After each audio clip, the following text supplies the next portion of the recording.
Howdy folks, Frankie Day back again YouTube. This evening YouTube I have another presentation of the builds of my past. The topic of my builds of the past is United States Coast Guard Cutter Campbell.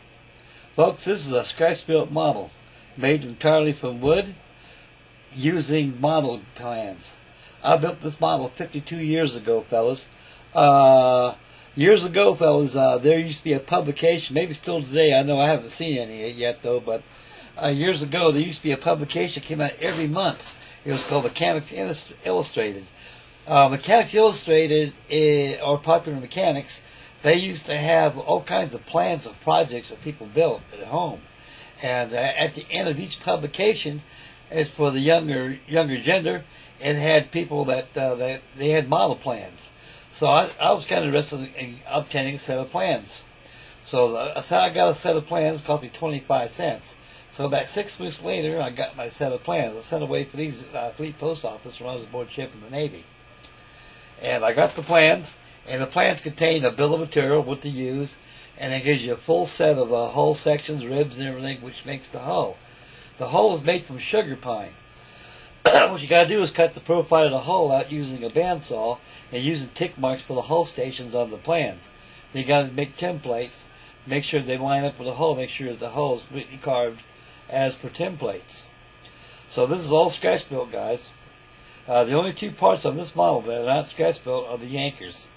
The anchors I sent away from Boucher and Lewis, which are now Blue Jackets, and they are known as the most oldest kit manufacturer in the world of the United States of America, and they manufacture ship model fittings and kits as well.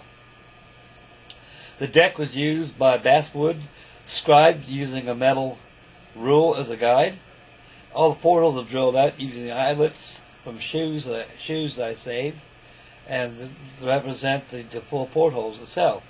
The 3-inch open mount guns, the 5-inch open mount guns were used by Dowling.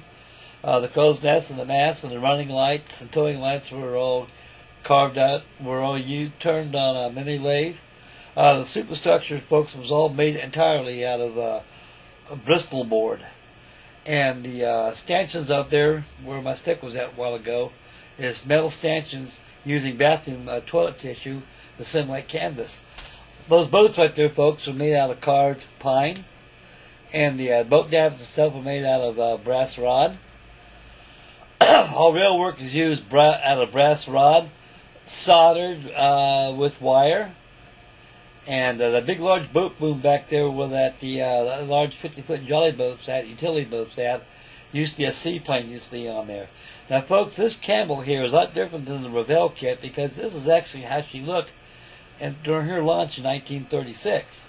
The Campbell was a Treasury class Coast Guard cutter. The three of them, I didn't know the other names, but they were destroyed during the Second World War.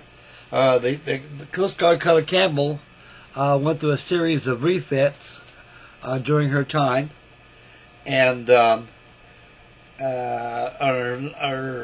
last refit was back done in the back of the 1950s, and which actually represents the Revell kids. If anybody's got one of these, as you can see, that my model is a lot different than the Revell presentation. And the Campbell was launched in 1936, and she was stricken from the Coast Guard Register in 1982.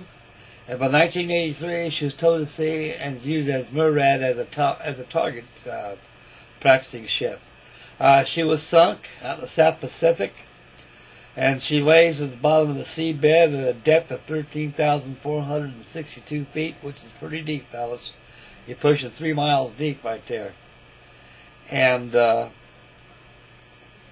this is a good model. It's all scratch built in a scale of 1/16 scale, which is 1/192. 1/16 scale equals 1 foot scale, running a model of 26 inches long.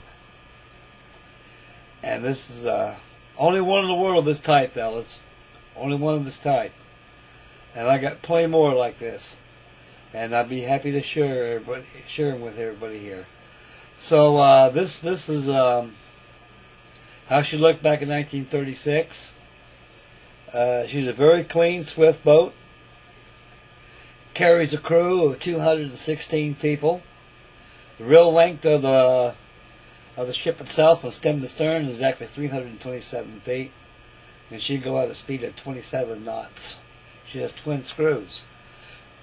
The Coast Guard Cutter was capable of carrying a float plane as well. There's your truly right there, and it was a good model. I enjoy it, and I hope you guys enjoy it too. The rigging done on it, incidentally, was made out of monofilament. And it was very tedious but effective, and got the job done. With that big, large 50-foot utility boat on the active superstructure was in place of a float plane. It used to carry, on the plans, it called for an SOC-3 Seagull float plane, but I put a 50-foot utility boat there, which it carried as well. Well, guys, this ends my Bills of the Past. Stay tuned for another one for tomorrow. We'll see you, boys. Take care. Thanks for tuning in. Bye, boys.